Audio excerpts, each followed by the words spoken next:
Welcome to Jane Jackson Careers, a podcast that takes your career to the next level. Here's your host, Jane Jackson, author of Amazon Careers bestseller, Navigating Career Crossroads.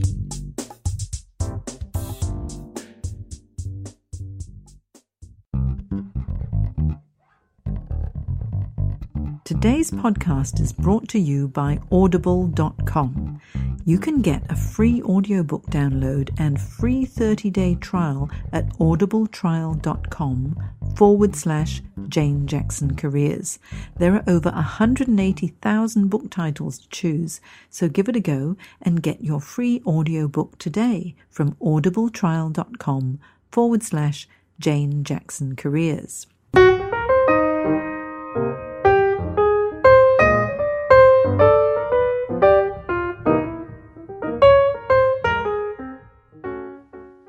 Well, hello and welcome to my Careers podcast, where I interview amazing professionals who have made fascinating career changes. Today, I have a wonderful guest on the show, Brian Basilico. Now, Brian is a nationally recognized best-selling author of It's Not About You, It's About Bacon, Relationship Marketing in a Social Media World. And he's a speaker, trainer, and adjunct professor. His early days were spent in something completely different, but I'll let him tell you that story. He brings over 30 years of marketing experience to his award-winning internet marketing company, B2b Interactive Marketing, Inc. Brian is a syndicated blogger and a sought-after guest expert featured in Entrepreneur and Inc. magazines, articles, radio shows, and podcasts. He's also the author of It's Not About You, It's About Bacon Bits, 101 Relationship Marketing Tips. Brian advocates that relationships are the currency of business. More often than not, relationships begin with a smile and a handshake. Networking is one of the most powerful and underutilized tools in your business arsenal. These simple, quick, and easy to implement tips in the book will help you to make the most of your networking opportunities. Now, to tell us all about his career path and all about online marketing is Brian Basilico. So let's welcome to the show. And hi, Brian. Jane, that was one of the best intros I've ever had. That was fabulous. You are so good at this. That's awesome. So I'm so pleased to be here, and I'm excited to be on your podcast and to talk to your people. Well, I have been looking forward to this interview for so long because I actually found you through listening to your podcast. That's the wonderful thing about podcasting, is that you get to meet such amazing people and reaching out. And I found that it really is a fabulous community, all the podcasters. So I want to find out all about you, Brian. So how about, to kick us off, you tell us a little bit about your early days and your career aspirations way back when? Okay, well, when I was a little kid, I actually wanted to be a professional musician. That was my goal. And, you know, I had everything necessary to do that except one thing, and that was the amount of talent that it would take to actually become a professional musician. I'm good. I'm not that great. You know, I still play in a church. I had bands over the course of the years. So the first thing that I did is I took a PA system and I turned it into a recording studio. My dad actually helped me build the recording studio in the basement of our house. And it drove him crazy because, you know, you got drums and guitars and all this other stuff going on. But he was so loving and caring and really nurtured all of that stuff. When I did that, I really started to learn, you know, entrepreneurial senses. And then I got a degree in electronics. I was hired by AT&T to work in their video production studio. So I didn't know anything about video, but it's like, okay, I'm a techie, I can do this. So I went to work for AT&T for years and learned how to shoot, edit, and produce video. And that was awesome. I mean, I worked for a major corporation, and I did that for about 6 or 7 years. And then I finally got the bug again to be an entrepreneur. And so I created a commercial recording studio where I did jingles. I sang on like True Value hardware and Tire toys, did all the Avon Lady cassettes throughout the United States. We did radio and TV shows and all that kind of stuff, and kind of build myself into programming and doing CD-ROMs. Eventually, that company was sold to another company, which was a small business. And I worked with them and then started to develop websites and flash animation and continued with the CD-ROMs and all those kind of things, was headhunted to work at Arthur Andersen for a while. And Arthur Andersen is in America, it's a accounting firm. And I worked in their training department for a handful of years, but then they had this little thing called Enron. I don't know if you people all over the world have heard about this. Yes. Yeah, Enron basically and Arthur Andersen kind of collapsed, and so I was kind of left out in the cold again. I went to work for an ad agency for a while, went to work for somebody else, and then that didn't kind of work out the way I anticipated. I mean, I was working on Google Ads, websites, online marketing, all those kind of things, and then eventually started my business 15 years ago. And when I started this business 15 years ago, what I was building was business card CDs. I don't know if you remember those, Jane, or not, but they were basically CD-ROMs in the size of business cards that you could put videos on or programs on and things of that nature. And at the time, it was super, super cool. But now you don't need them anymore because most computers, an iPad, an iPhone, laptops don't even come with CD-ROMs. So I guess the thing I want to bring to your audience is the nature of reinvention. In the fact that in order to stay relevant over the course of these years, I had to reinvent myself every single time. An example of the recording studio is when I owned that recording studio, I had 5 employees, had $250,000 worth of gear, and did $500,000 in business every single year. If I did that today, I'd be bankrupt because you can buy technology on an iPhone or an Android for $10 that does pretty much everything that $250,000 did. And so in your career, you have to learn to say, okay, it's time to grow, to reinvent, to do something different. So does that kind of answer your question? Oh, it's such an interesting story, Brian. I'm just following, thinking from musician to video producer to jingle writer to singer and then website designer and then a corporate trainer, getting into advertising and reinventing yourself every time. One thing I was thinking as you were telling us this story was that how technology has changed the way we do business so very, very quickly. And you're absolutely right. If you don't stay relevant and you keep learning and changing, you can really get left behind. Oh, very quickly, especially in today's market. Yeah. Back when I was looking for jobs, when Arthur Andersen went bankrupt, I remember sitting on my couch reading a newspaper going, okay, here's a couple of jobs. You can't do that anymore. It's on LinkedIn. If you're not on LinkedIn looking for a job, if you want a job, or if you want to reinvent yourself as a solopreneur or an entrepreneur or whatever it is, build a company, you have to be connected via social media. It is just the way of the world. And that has changed relatively quickly. 5 years ago, this wasn't as prevalent as it is now. And 5 years in our lifetime is relatively short, considering the way that things work. Think about this. That I think it was 2006. I'm not 100% sure when the first iPhone came out. I think it's been about 10 years.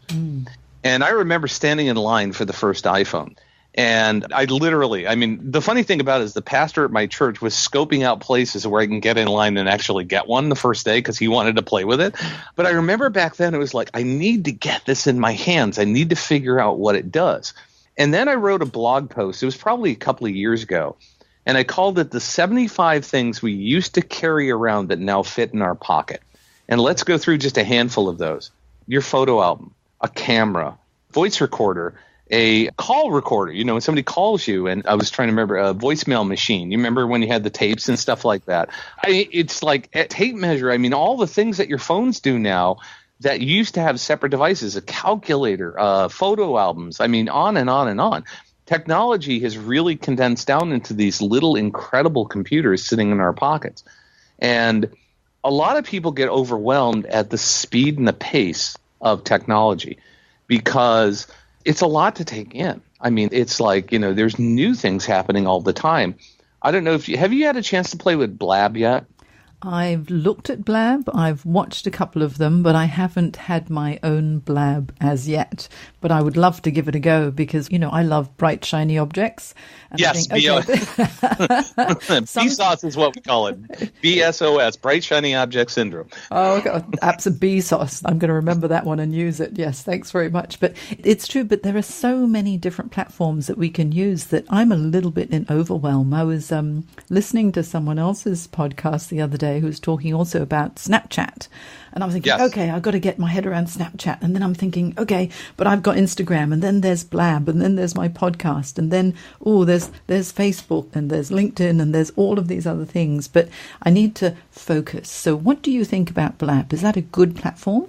I love it. I absolutely love it. And the reason I love it is because it is, the whole thing about, let's kind of take everything we've talked about. When it boils down to ourselves, our businesses, the things that we're doing, whether you're looking for a job, you're trying to create a business, it all boils down to relationships, right?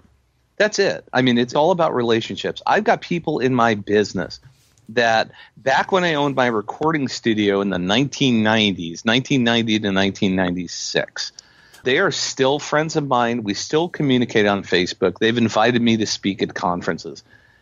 How many years later? What is that, 20, 30 years, right? Yeah, I mean, 20 years. So we're still friends. And social media has allowed me to continue those relationships. But really, that's what it's all about. It's all about relationships.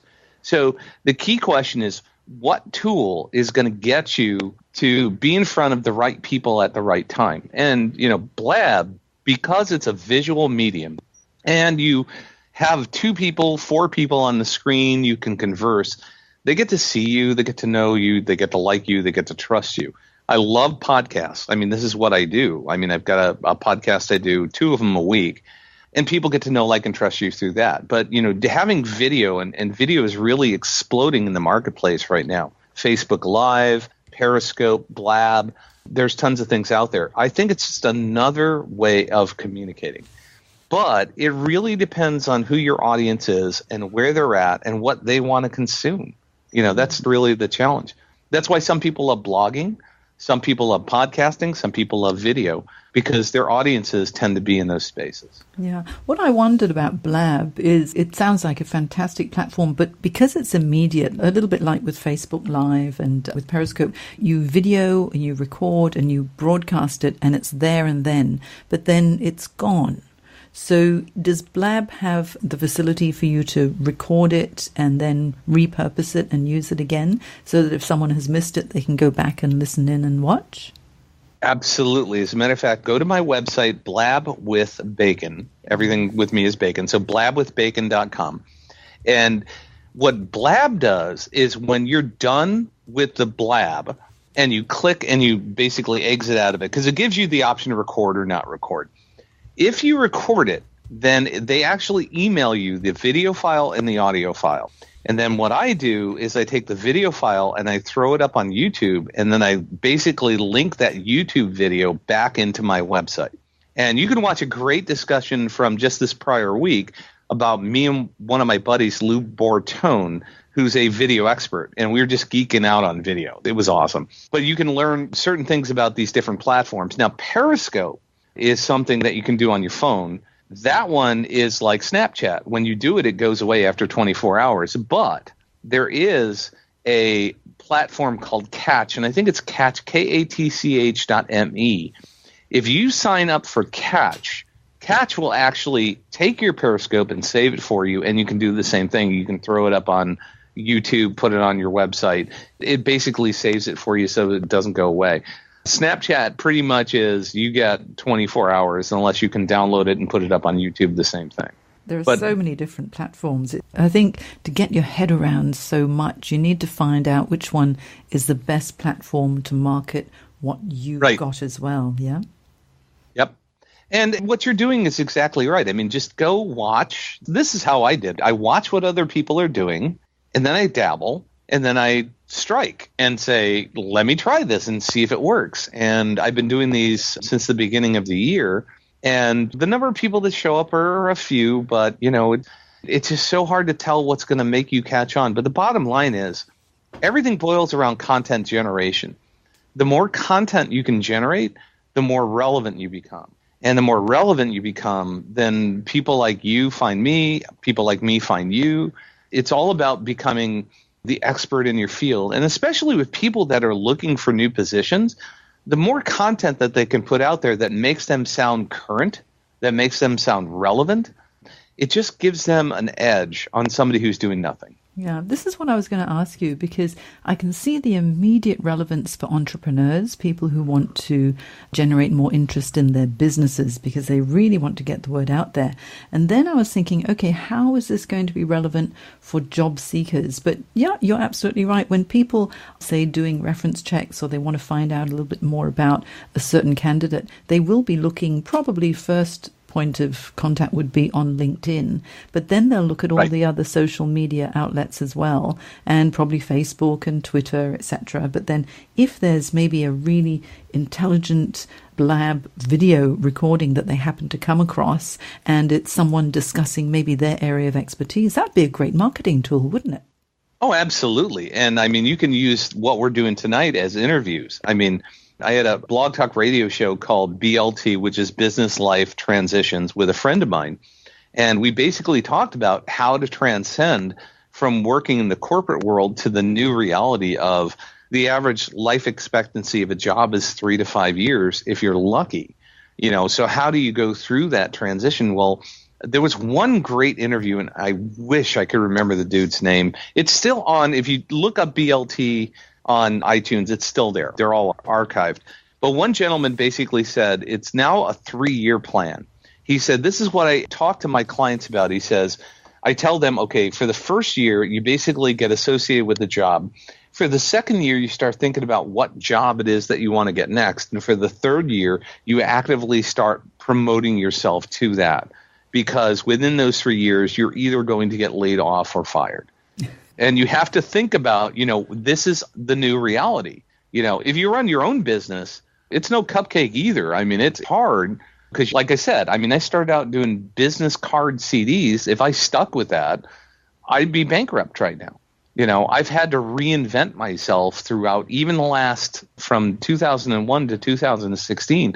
I've reinvented myself probably 5 or 6 times in my own business. And so the difference is that I control the message, I control the media, and I can't fire well, I could fire myself, but I probably wouldn't because I really like me. Now, Brian, I'm very interested in the titles that you have for some of your articles and your books, because what is this thing about bacon and you? Okay. Well, the true story is, when I started out writing my book, I started writing a how-to social media book. By the time I got like a month and a half or 2 months into it, I realized that everything I wrote was obsolete. So then I decided to change it to a why-to book. Why do you want to be online? Why do you want to do social media? And why is relationship marketing and all this stuff so important?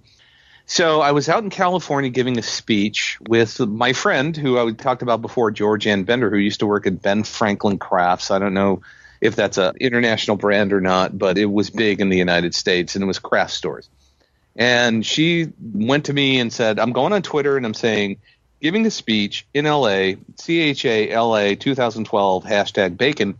By the time we're done, we're going to have 10 new followers. And I said, okay, cool. She was completely wrong. She had 20 new followers by the time we were done with an hour speech. And I go, okay, what's with the bacon? So I networked a lot. At the time, I was doing a lot of local networking and going to like up to 20 meetings a month because that's the way that I was getting my business. And most of them were breakfast meetings. And what I would do is I would take a picture of somebody's breakfast and I would put it up on Facebook and #bacon. And then my friends started coming back to me saying, dude, do you have a prepaid plan with your cardiologist? Because you're going to die. And it's like, and I said, you don't understand. It's OPB. It's other people's bacon. And then it just exploded, where to the point there is not a day that goes by that somebody is not posting at least 1, 2, or 5 pictures of something with bacon on my wall. And that happens today. And I was meeting a client. And I was sitting down and I was telling her, it's like, I wrote this great book. It's coming out soon. It's called It's Not About You, Relationship Marketing in the Social Media World. And she goes, Brian, it's not about you. It's about bacon. And I went, oh, my God, you are so right.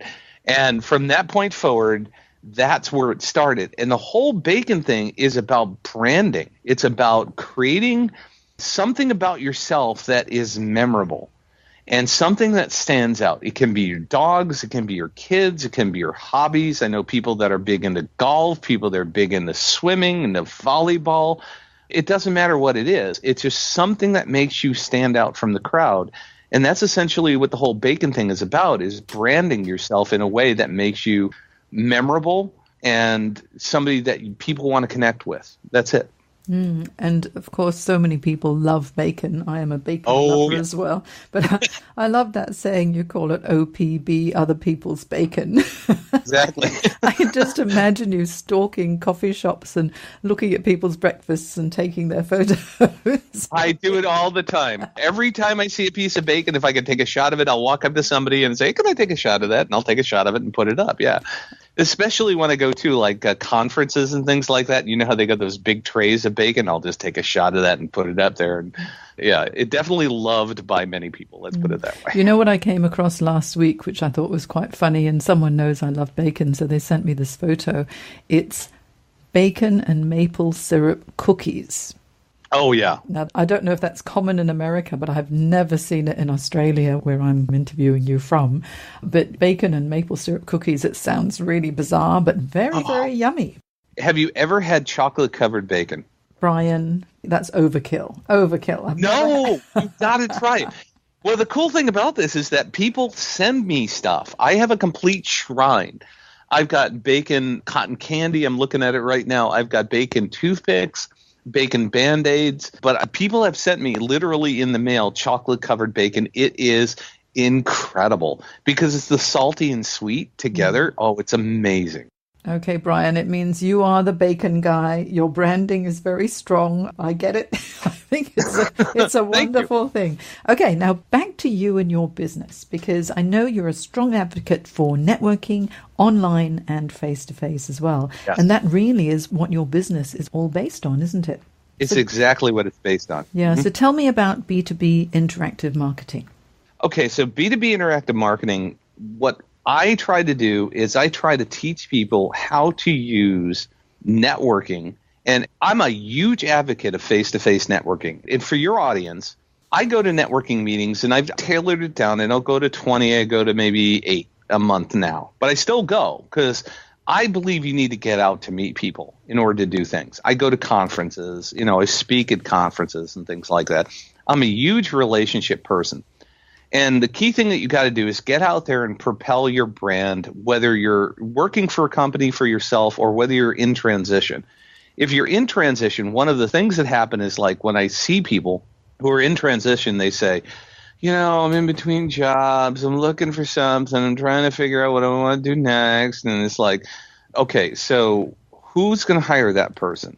Who's going to hire somebody who's like, I'm trying to, got laid off and blah, blah, blah. What you need to do is you need to create a personal brand for yourself. And you need to go into networking events and say that I am the best person at turning your balance sheet into a positive ROI for your business. I am the person that can market you into success. It's like, have that confidence and build the brand within yourself in face-to-face marketing. And get people to know you, and that's where it starts. In my book, it's not about you, it's about bacon. Everything's about bacon. The first thing I talk about is the know, like, and trust. Know is going out and meeting people face-to-face. When you get to know people face-to-face, then you start to build that relationship. The second piece of the puzzle then is the like portion, and that's where social media really, really helps, because people get to like you when they see that you have a dog, that you have a kid, that, it's something that is relatable to them. And it's being human, and the trust factor happens after people have an opportunity to really get to know you and like you. And that's where you really start to build your brand. So as people start to get out there, all of those things are important: the face-to-face, the online marketing, and then ultimately getting people to trust you to get to the point where you want to be. And that's huge. I think so many people are afraid to network because they don't know what to say, and they're worried about networking being a big sales effort, when really it's all about developing relationships. Yes. Absolutely. And here's the thing that I talk about relationships. You're not going to meet a person that's going to hire you. The chances of that happening are slim to none. What you are going to meet is somebody that will remember you when somebody says, I'm looking for a person that does marketing. I'm looking for a person that does bookkeeping. If you are out there propelling yourself in the niche that you do, and somebody remembers you and they connect you with somebody that's looking for it, because that happens to me all the time on Facebook, is somebody says, I'm looking for a marketing person. The people that connect with me online in face-to-face who are keeping themselves in front of me, who are looking for jobs, are the ones that can say, hey, I know this person. She's looking for a job. He's really great. I got to know him at this networking group, and then I try to connect the two of them up. It's what I call being a Google resource. When somebody's looking for something and you have it in the back of your head, if you can make a connection for somebody, guess what? If they get that job, do you think they're going to remember you? And they're going to be the Google for you? It's a pay it forward kind of thing. I mean, does that make sense? Yeah, it's absolutely. once people know you, it's more about giving to other people, because I'm a firm believer that if you give advice or you provide assistance, it always comes back to you. Even if you don't ask for help as well, people will remember you. And if they like you, they're going to keep you front of mind when something happens that you think, oh, that'd be great for Brian. Why don't I pass it on to him? Or, if you want to know more about online marketing, Brian's the guy. And it just becomes, it's almost self-perpetuating in a way. Once you've got that reputation and people like you, they're very happy to help to promote you as well. And Jane, isn't this the main reason why you do your podcast? I mean, It's just to pay it forward. I mean, that's what I love about podcasting and doing these kind of things, is we got a platform to really help people. I mean, that's the point, is you help people and eventually they'll find a way to pay it back if they get the value out of it. Yeah. It's not about selling, it's about helping. And that's huge. I think it's a great mindset to take into networking. And that's essentially, if I could say anything to your audiences, go into a networking event saying, I want to connect up with someone, but I want to find a way to help connect them with somebody else. Think about other people first. Don't worry about the fact that you're unemployed, that, your world is crashing below you and, it's Armageddon. But find ways to connect with people that's going to help them propel themselves, and they're going to turn around and they're going to repay you. And I would say probably 85% of those people will do that, because everybody loves that. Everybody loves a hero that helps them find something that's good, right? Yeah, I think also you mustn't think of immediate gain, because this is a long-term process, and relationship development takes a while as well. And if you start to lay the foundations now and not network only when you're looking for a job, but you start networking even when you're perfectly happy in your job, and just build those relationships later down the track, if you do need to ask for assistance yourself, people will already be willing to assist you. I think networking is a lifetime skill that's very important to develop. Wouldn't you agree? I thoroughly agree. And I use this analogy a lot. A lot of people who are starting out on social media, people that are learning to network, imagine walking into a bar and tapping somebody on the shoulder and saying, you know what? You're pretty. You're handsome. You want to get married? What do you think the response is going to be? Right? It's like, and I call it, BMC. It's buy my crap. Buy my crap, buy my crap, buy my crap. And I'm sorry if that offends anybody, but it's like, if people are out there pushing and trying to sell all the time, rather than being a giver up front, it really kind of paints you in a negative light. I mean, we all know these people. You go to networking events, and those are the people that walk around the room and they don't know you. They don't want to spend 2 minutes with you, but they just want to hand out their business card.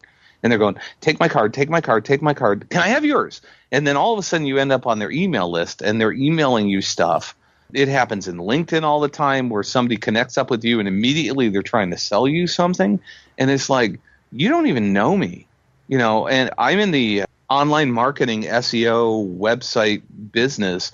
And I get these people that say, hey, I can help you get found on LinkedIn better. It's like, dude, Really? That's one of the biggest mistakes that I think that people make on LinkedIn, because I get so many requests to connect, and it's the generic connection request. Exactly. And what I do is I send them a message back without connecting, saying, hey, thanks for your request to connect. However, this is a networking site. I need to get to know people before I actually connect with them. Tell me a little bit about yourself and let me know how I can help you. And what's really interesting is I'd say only about 30% of those people actually respond back to say, hey, exactly. I was following, your articles on Pulse, or I found your website and I'd like to connect, because if they reply and I know that they're, first of all, a real person, and then I get to know them a little bit, I'm more inclined to connect with them than the generic ones, because the ones that just come through generically, they're just clicking that plus sign. Add to just about anybody. And I think when it comes to networking, quality to me is more important than quantity. I'd rather have maybe 100 really loyal followers than 10,000 followers who don't really even know what I do. And so Agreed. I think if we think of I know with sales, people always say it's a numbers game, but I really think it's a real relationship game. That's what it is. Getting to know people, because it's also your own matter of integrity too, isn't it? It's huge. And that's very, very true. And for those in the United States, I don't know if you have this in Australia, but there's a commercial for Geico, which is a insurance. And there's an old lady who's taking pictures and putting them up on a wall and saying, here's all my friends on Facebook. And she's putting them up there. And one of her friends walks up to her and goes, that's not how this works. That's not how any of this works. And what I do is, for people that send me those messages that's like, hey, I can increase your sales by 4,372% in 15 hours if you only pay me $25,000. Just watch my video that's going to take you an hour to watch, and you spend watching that, you're going to learn that I'm the best thing since buttered bread. And what I do is I just reply back to them. It's like, I'll watch your video if you watch my video. And I send them that video. That's not how it works. And I can guarantee you I have never heard back from any single one of those people. It's so funny. But Brian, I could listen to your anecdotes all day. I want to find out about being an entrepreneur, because you've been an entrepreneur, you've been in the corporate sector, you've gone back to being an entrepreneur again. What would you say are your top 3 tips for success in today's marketplace? Well, God, I wish I remember this quote verbatim, but Zig Ziglar basically said, if you want to have anything that you want, help other people get what they want first. It's something along that line. If you want to be successful, you need to find a problem that people need to solve and give it to them and help them be successful first. That go-giver attitude, which is one of my favorite books, by the way, by Bob Berg, and I can't remember the other author, but Go-Giver. If you help other people solve their problems, you will never have to work another day in your life. The second thing I would say is know what your passions are. And I know my passions. I've had to go through, and the bottom line is I've gone through a lot of coaching with people. I've paid to have coaches teach me a lot of things. I can't do this on my own. I wish I could, but you can't. You've got to pay people to learn what it is that you do best. But I can tell you that my biggest passion in the world is teaching people. So I have had to learn how to take teaching and turn it into a business in a way that is going to, first and foremost, help people get what they want to earn and help them to grow themselves and grow their business, but then also give me a return on my investment so that I can actually make money and support myself and my family. And then the third thing I would say is you cannot stop learning. You cannot stop trying to grow yourself, because the world is changing so fast in front of us that you have to invest in yourself. And I don't care whether it's time or money, but you've got to do it. You've got to do both and invest in yourself so that you can continue to be an asset for the people that you want to serve. So those are probably my 3 biggest tips. Yeah, and I think actually we've just about come full circle, because at the beginning when we were chatting, we were talking about in order to remain marketable, you've got to keep reinventing yourself to be relevant in today's job market. And you just said again, invest in yourself, keep learning, because things change so very, very quickly. And if you want to be someone who's sought after, you've got to really stay ahead of the curve, especially when it comes to the latest technology and methodology. And leading on from that, I'm going to learn more about Blab. Yeah, there you go. I'm thinking, I'm not up to speed with Blab. You're going to have to get me on your Blab, Brian, okay, just so I can learn more about it. I'd love to get you on my Blab. You're more than welcome to be a guest on my Blab, and we could talk about it. Yeah, so I'm always looking for guests, and I think you'd be an awesome guest because I think you could help my people. So that's the whole thing about paying it forward. Anything to do with careers, I'm happy to talk till the cows come home. It'll be really interesting. Now, Brian, I'm sure that a lot of people would really like to find out more about you and your business. So can you tell us where everyone can find you? Well, I'm one of those slightly overachievers, so I have a lot of websites, and I apologize about that because each one has its own focus. You mentioned the Bacon Podcast, so if you want to listen to the podcast, go to baconpodcast.com. There's my blogs, which is B2b-im.com. It's B the number 2, B-im.com. And that's where I do my blogs. And just so you guys know, every single week I do a monocast, which is me talking. I do a blog, and then I do an expert interview podcast. So all of those work in concert together. And then on Thursdays, I have a virtual assistant who sends out an email with a digest of all of those things that go out there. So those are the two main ones. There's another website called baconcoach.com. Just like it sounds, baconcoach.com. On that particular website, that's where I have my new book coming out called The Bacon System, which is a system that I teach entrepreneurs and small business people and pretty large businesses how to use online marketing as a system to help them grow themselves. And as a matter of fact, if you go to, there's 2 sublinks on that I want to give your people. First one is webinar-replay. I just did a webinar today that talks through the entire thing. So it's webinar. So it's baconcoach.com/webinar replay.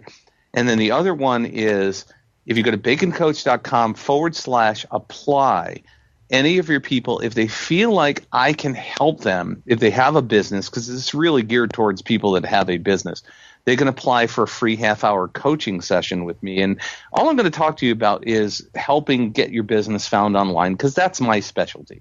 I can't help you find a job. That's your specialty, Jane. That's not mine. But I can help you if you got a business, at least learn how to market your business online, and that's what I do.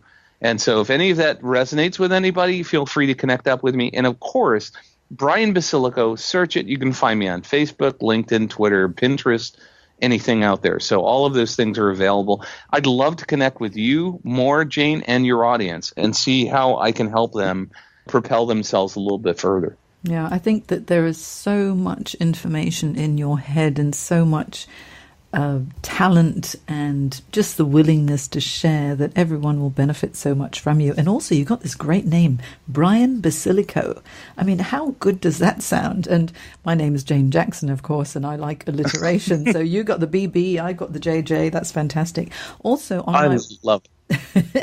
And on my website, janejacksoncoach.com, I'll have all of the links in my show notes. So when Brian's podcast goes live, then everything will be up on my website as well. So people will be able to find you. And that's very generous of you to offer the free half-hour coaching session on online marketing for entrepreneurs. I think that's fantastic. And I may need to take that up as well, Brian. I would love to have you on anytime. You go ahead and you fill out that application and let's go. And I would so love to have you on one of my blabs. And it's such a pleasure talking to you. I love your giving attitude too. I mean, I think we're kindred spirits in a lot of ways as you're really trying to help people. And that really warms my heart. That's the kind of thing that I love to do. Yeah, and this is one of the wonderful things about podcasting is that I found Brian through listening to his podcasts, and I just reached out, and the podcast community really is a wonderful thing. And I've just got to know so many new people all over the world, and here's Brian over in Chicago.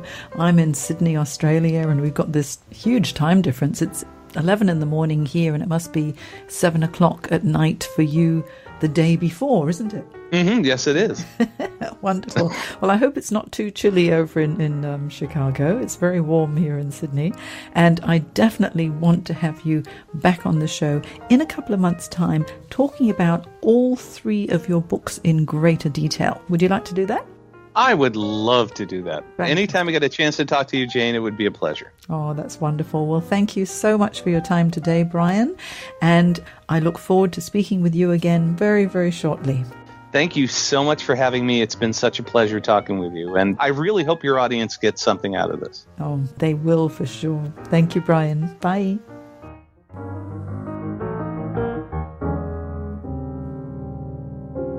Today's podcast is brought to you by audible.com. You can get a free audiobook download and free 30-day trial at audibletrial.com/Jane Jackson Careers. There are over 180,000 book titles to choose, so give it a go and get your free audiobook today from audibletrial.com/Jane Jackson Careers. You've been listening to Jane Jackson Careers. Sign up to receive regular career advice at janejacksoncoach.com.